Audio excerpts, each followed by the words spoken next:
L'harmonie entre souffle et mouvement que l'on recherche en yoga existe naturellement à la naissance. Cette harmonie artistique et physique se définit par une capacité à se mouvoir librement dans un état de conscience totale afin de réunir l'esprit, le corps, la respiration et l'intelligence créative. L'essence même de ce programme est de vous aider à retrouver cette harmonie dans votre corps et votre vie grâce au yoga. Découvrez le bonheur de vous sentir pleinement vivant. Que la pratique du yoga illumine votre vie. Namasté.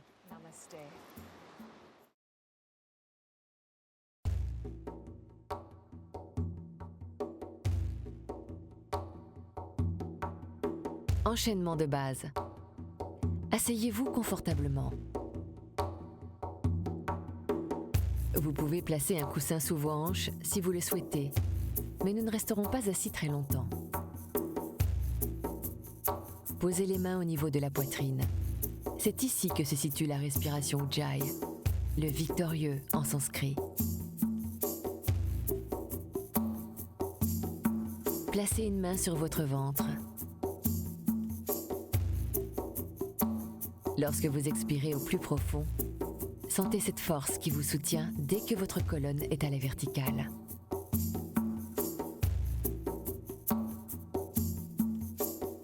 Au lieu de sortir le ventre à la fin de l'expiration, rentrez le nombril vers la colonne en le remontant. Votre poitrine s'élève ensuite et fait monter votre main.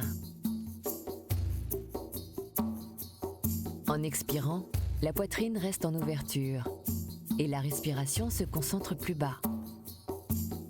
Le bas du ventre se contracte doucement pour expulser le dernier souffle.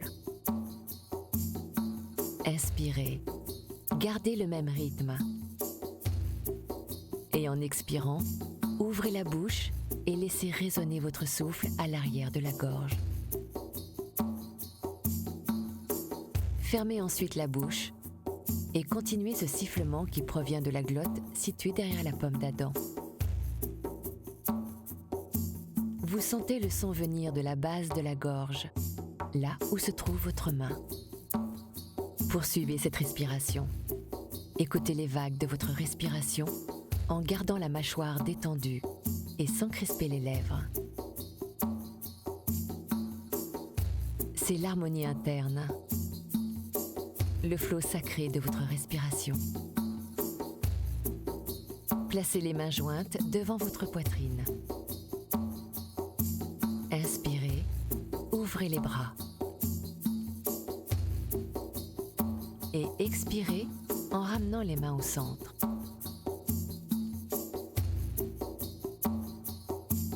Inspirez, ouvrez. Expirez et ramenez les mains au centre. Gardez le rythme.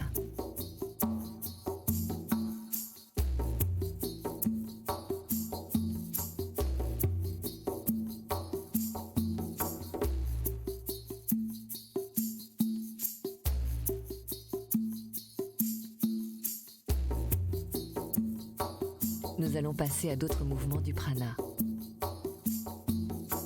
Expirez, ramenez les bras de part et d'autre de votre corps et inspirez en montant les bras au ciel. Gardez les épaules détendues, grandissez-vous et expirez en baissant doucement les bras. Prenez conscience du cycle de l'inspiration avec un début, un milieu et une fin. On reprend. Début de l'inspiration, milieu de l'inspiration et sommet de l'inspiration. Restez très calme et placez votre respiration légèrement plus bas. Au lieu d'expirer l'air au maximum, baissez doucement les bras en suivant le rythme de l'expiration.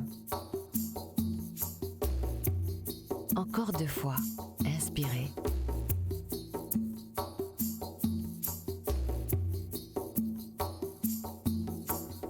Et expirez.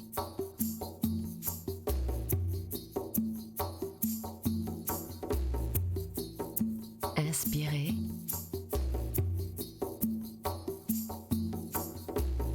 Et expirez.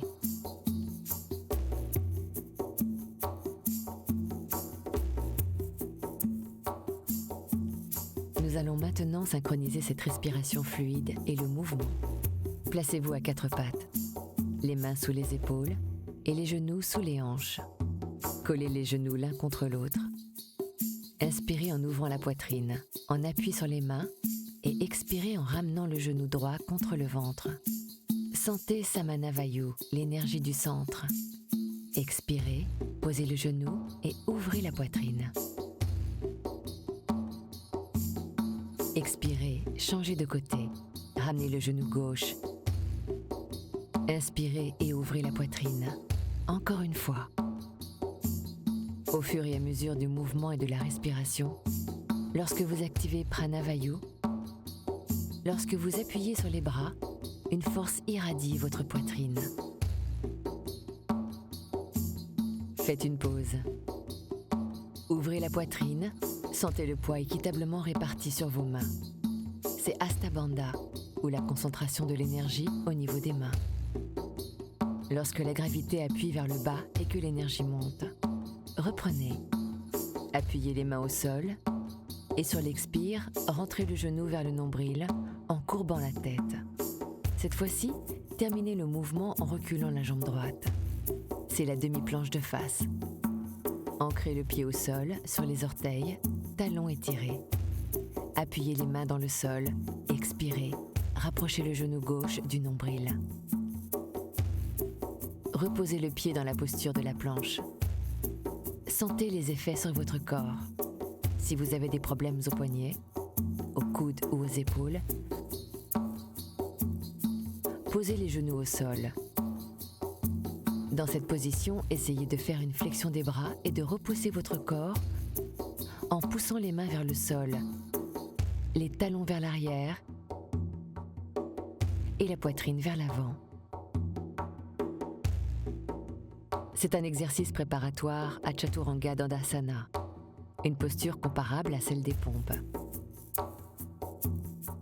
Faites une courte pause en venant vous asseoir en arrière sur vos talons. C'est une pause essentielle pour tout le monde, mais surtout pour les débutants. On l'appelle la posture de l'enfant, mais je préfère dire de la sagesse, puisqu'il est sage de savoir à quel moment se détendre et se recentrer. Il est sage de savoir quand votre corps a besoin de souffler, quand vous devez soulager vos poignets et vos épaules. Revenons en appui sur les mains et les genoux, en alignant toujours les épaules et les poignets, les genoux et les hanches.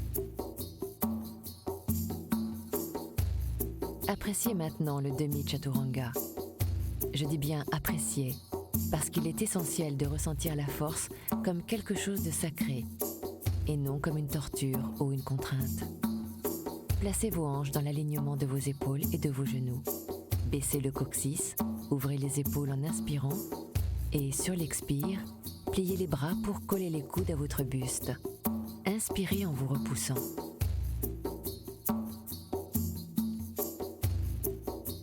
Essayez à nouveau. Sentez si le mouvement part de votre poitrine ou de votre bassin. Et essayez de ne former qu'une seule ligne diagonale, solidement maintenue par les muscles du centre et des bras.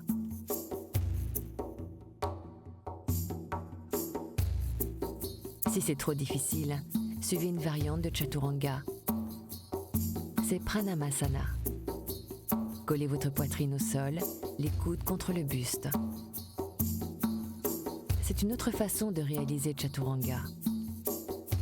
Posez le bassin au sol. Vous pouvez appliquer ces deux variantes. Prenez la posture du cobra. Roulez 3 fois les épaules vers l'arrière en décrivant des cercles réguliers, en harmonie avec votre respiration. Inspirez, montez les épaules. Expirez et roulez les épaules vers l'arrière. Sentez les omoplates descendre dans le dos. Posez maintenant les mains sur les fessiers et en poussant avec les pouces, allongez le bassin en poussant jusqu'aux orteils.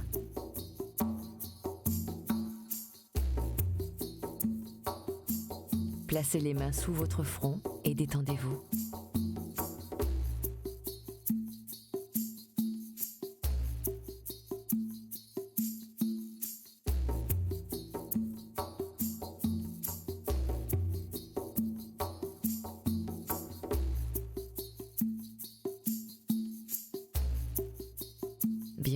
Décollez le buste pour la posture du cobra. Décollez les mains du sol et sentez la force de votre colonne. Si vous allez trop loin, vous sentirez une douleur dans le bas du dos. On cherche davantage à étirer la colonne. Expirez en reposant la tête au sol. Bien.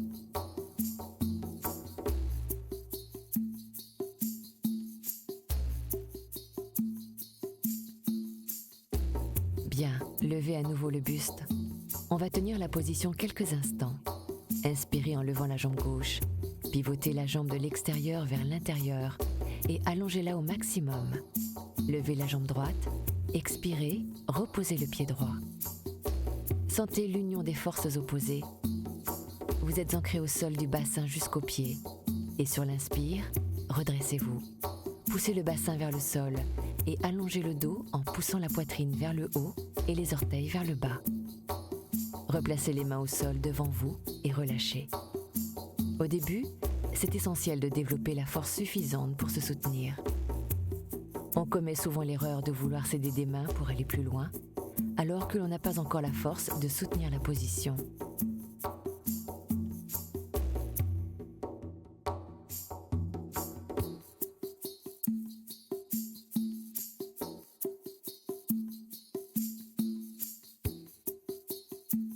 Préparez-vous maintenant à passer du sol à Chaturanga, puis au chien tête en bas.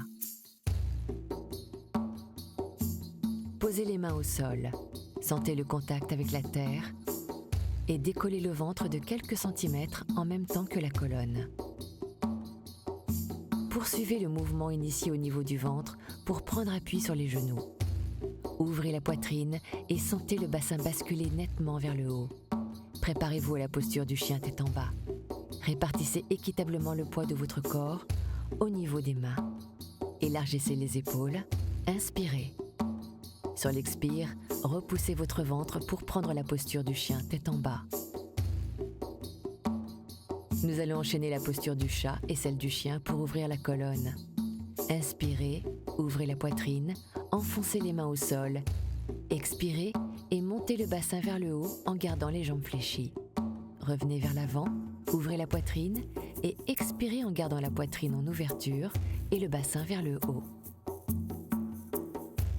Encore une fois, inspirez, ouvrez la poitrine et sur l'expire, repoussez-vous dans la posture du chien tête en bas, jambes fléchies. Tendez une jambe et fléchissez l'autre. Sentez comment la bascule du bassin vers le haut vous aide à tendre les jambes davantage. Tenez la position. Regardez-moi faire avant si vous êtes débutant. Pliez les coudes sur le côté. Vous dégagez ainsi la nuque. Expirez et ramenez les coudes vers l'intérieur. Sentez d'abord l'espace au niveau de la nuque, puis pivotez les bras vers l'intérieur. C'est un mouvement très important dans la posture du chien et toute celle où vous avez les bras tendus le long de la tête. Encore une fois, pliez les coudes sur le côté. Si vous fatiguez, posez les genoux au sol, expirez, pivotez les coudes vers l'intérieur et rentrez le ventre en ouvrant la taille. Balancez légèrement le dos en partant des hanches. Revenez au calme. Savourez chacune de vos respirations, chaque instant de votre vie.